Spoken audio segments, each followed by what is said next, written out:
नमस्कार। मैं Prahlad Kumar Meena, associate professor political science, BSR government arts college Alwar. इस ई क्लास में आप सभी का स्वागत। आज हम गांधी दर्शन के मूल आधार सत्य और अहिंसा के बारे में चर्चा करेंगे। गांधी जी के दर्शन या जीवन में सत्य का बहुत बड़ा प्रभाव रहा है। गांधी जी के विचारों पर पारिवारिक वातावरण के अतिरिक्त हरिश्चंद्र नाटक का भी प्रभाव पड़ा, जो उन्होंने बचपन में देखा।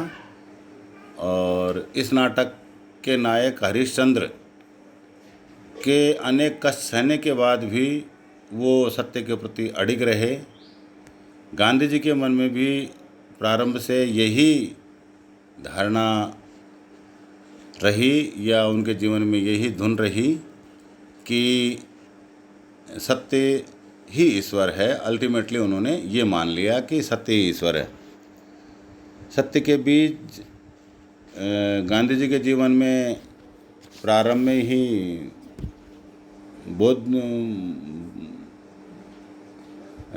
बोधिए गए थे और आगे चलकर वो बड़े वृक्ष की तरह फले फूले विकसित हुआ। जो बचपन में बोया गया जो बीज था, सत्य रूपी बीज था, वो आगे चलकर बहुत बड़े वृक्ष के रूप में या उनके दर्शन के या उनके विचारों के रूप में प्रचलन में रहा।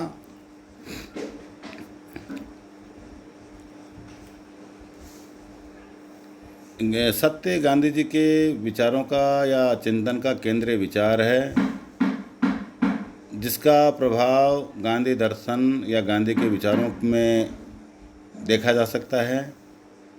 गांधी जी के सत्य संबंधी विचार उपनिषद, महाभारत, मनुस्मृति के अध्ययन से भी उन्होंने सीखे, प्राप्त किए, समझे। जैन धर्म और बौद्ध धर्म से भी सत्य का उन्होंने अनुपालन किया। गांधीवादी विचारधारा में सर्वोत्तम महत्व सत्य और अहिंसा के सिद्धांत को प्राप्त है। सत्य और अहिंसा को गांधी जी मनुष्य के अंतर्निहित धार्मिक भाव के विकास के लिए अनिवार्य समझते हैं और इन दोनों का एक ही अविभाज्य जोड़ा है। गांधी जी के लिए सत्य ईश्वर है और जो व्यक्ति दूसरों को आघात पहुंचाता है, सत्य का उल्लंघन करता है, इसका मतलब वो अहिंसा करता है। हिंसा असत्य है क्योंकि यह जीवन की एकता और पवित्रता के विरुद्ध है। इसलिए जीवन में अहिंसा का पालन करना सत्य के उपासक का सबसे बड़ा कर्तव्य है। सत्य और अहिंसा को सर्वोत्तम मानने का कोई मौलिक बात नहीं थी।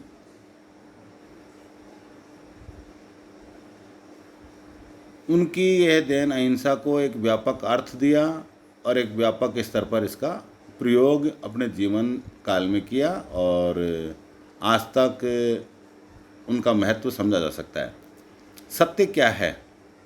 इसके उत्तर में गांधी जी ने स्वयं ने कहा है कि यह एक बहुत कठिन प्रश्न है, किंतु स्वयं अपने लिए मैंने इसे हल कर लिया है।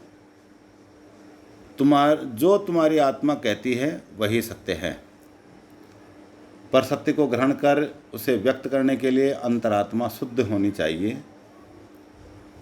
अंतःकरण की शुद्धता सत्य के लिए बहुत ज़रूरी है, क्योंकि शुद्ध अंतरात्मा की वाणी ही सत्य हो सकती है। अंतरात्मा की शुद्धि के लिए साधना की आवश्यकता होती है और ये साधन जीवन में सत्य, अहिंसा, अस्तेय, ब्रह्मचर्य, अपरिग्रह को अपनाकर ही की जा सकती है। गांधी जी का विचार था कि मनुष्य के लिए पूर्ण सत्य की प्राप्ति संभव नहीं है, क्योंकि मनुष्य आत्मशुद्धि के इन साधनों को पूर्ण रूप से नहीं अपना सकता। फिर भी उनका मत था कि उक्त साधना के द्वारा या उक्त साधनों के द्वारा, जिसमें सत्य, अहिंसा, अस्तेय, ब्रह्मचर्य, अपरिग्रह आदि हैं, इनके द्वारा सत्य की उत्तरोत्तर वृद्धि की जा सकती है या उसकी तरफ बढ़ सकते हैं। गांधी जी के मत में केवल सत्य बोलना सत्य के प्रति निष्ठा का प्रमाण नहीं है। सत्यपरायण व्यक्ति मन, वचन और आचरण तीनों से सत्य के प्रति समर्पित रहेगा। मन की पवित्रता, आचरण की शुद्धता और वाणी की निर्मलता व्यक्ति का आचरण की सत्यपरायणता के 3 स्पष्ट मापदंड हैं। और गांधी जी ने स्पष्ट किया कि सत्यपरायणता में पूर्वाग्रह या दुराग्रह के लिए कोई स्थान नहीं होता है। किसी के प्रति बुरे विचार नहीं होते, उनका कोई स्थान नहीं है। सत्य के प्रति निष्ठावान व्यक्ति अपने दृष्टिकोण की अपूर्णता को स्वीकार करता है, और जब कभी अनुभव करता है कि उसका पक्ष सत्य नहीं है, तब उसमें विनम्रता के साथ अपनी गलती को स्वीकार करने का साहस प्राप्त होता है। गांधी जी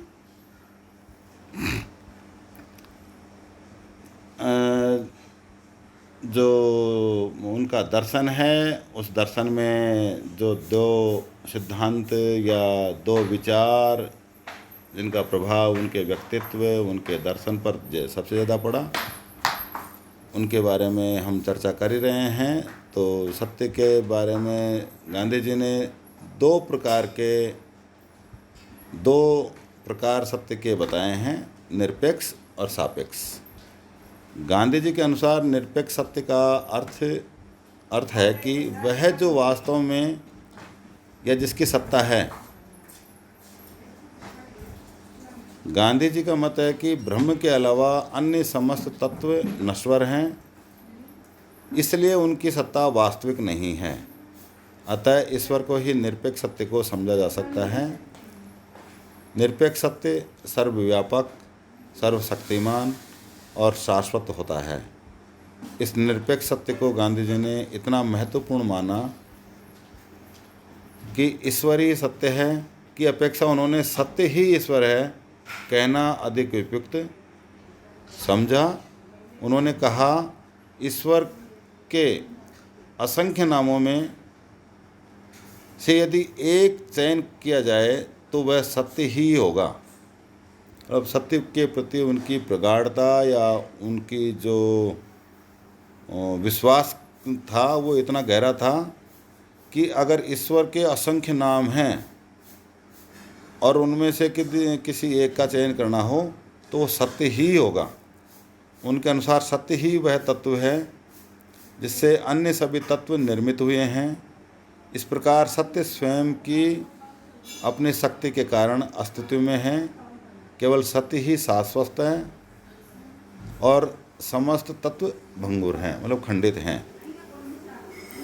सत्य की शाश्वतता और आध्यात्मिकता से गांधी जी ने यह निष्कर्ष नहीं निकाला कि उस सत्य की प्राप्ति मनुष्य द्वारा असंभव है।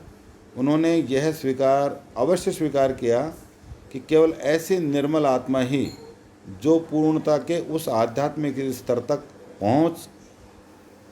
पहुंचा नहीं जा सकता।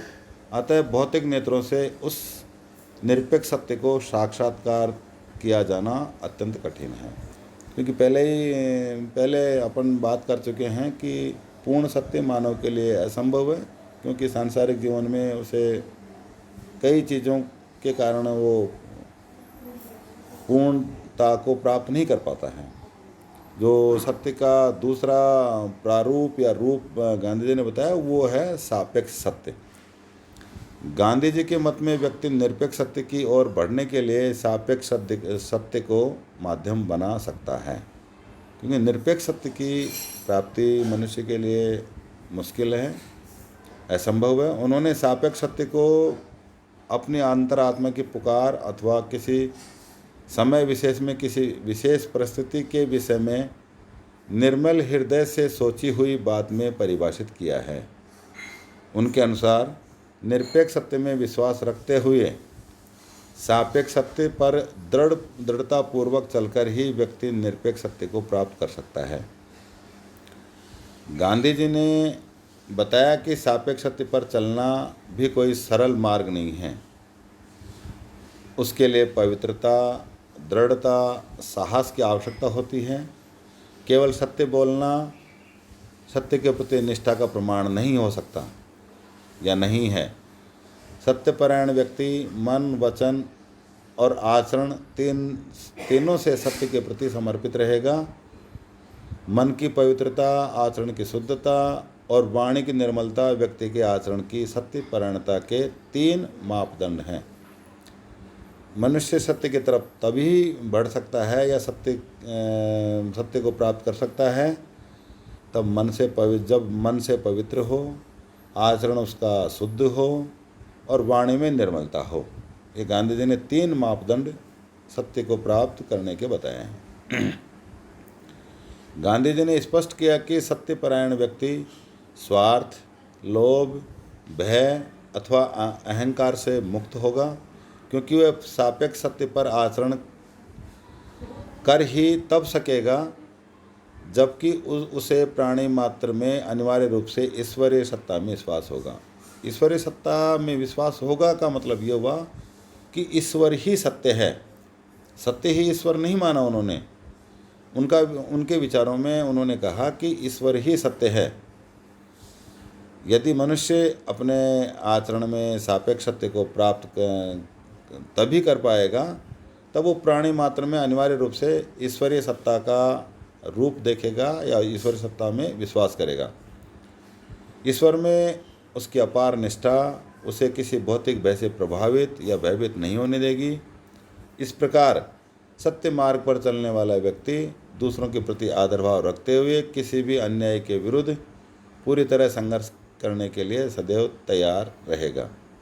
और इसी को सत्याग्रह का आगे चलकर उन्होंने सत्याग्रह का नाम दिया। सत्य प्लस आग्रह, सत्य के साथ आग्रह, बिना किसी सामने वाले या विरोधी को या अपने दुश्मन को बिना नुकसान पहुंचाए सत्य मार्ग पर चलना ही सत्याग्रह है और वो सत्य का एक बड़ा रूप है।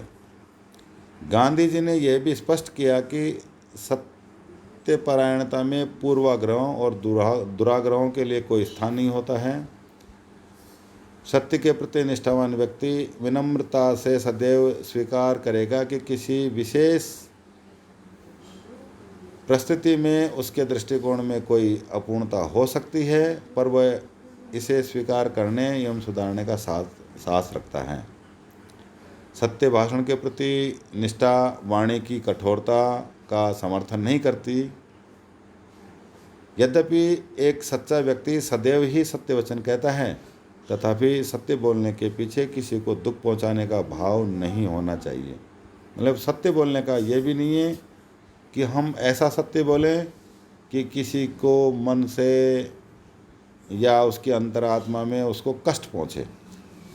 कटु सत्य को भी विनम्रता पूर्वक तथा निश्चल भाव से ही कहा जाना चाहिए। मतलब उसमें कठोर सत्य को या कटु सत्य को भी बिल्कुल विनम्र वाणी के साथ ही कहना चाहिए, ऐसा गांधी जी का मानना था। गांधी जी के सत्य संबंधी विचारों का आज हमने इस ई क्लास के माध्यम से थोड़ा सा समझने की कोशिश की है और सत्य के मार्ग पर चलते हुए अपने पूरा जीवन उन्होंने जिया, सत्य के विचार को सार्वजनिक किया और सत्य के दर्शन को अपनाकर उन्होंने अपना पूरा जीवन निकाला।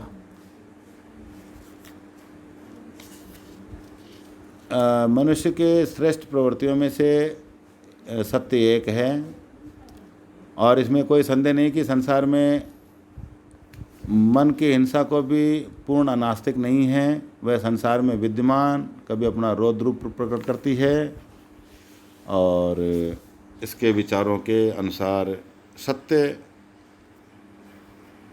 ईश्वर सत्य है। इस तरह से हम अगले ई क्लास में अहिंसा पर बात करेंगे और आज के सत्य संबंधी विचारों पर इतना ही। धन्यवाद। घर में रहें, सुरक्षित रहें। अगले वीडियो में ई क्लास में हम अहिंसा के बारे में चर्चा करेंगे। तब तक घर में रहें, सुरक्षित रहें। धन्यवाद।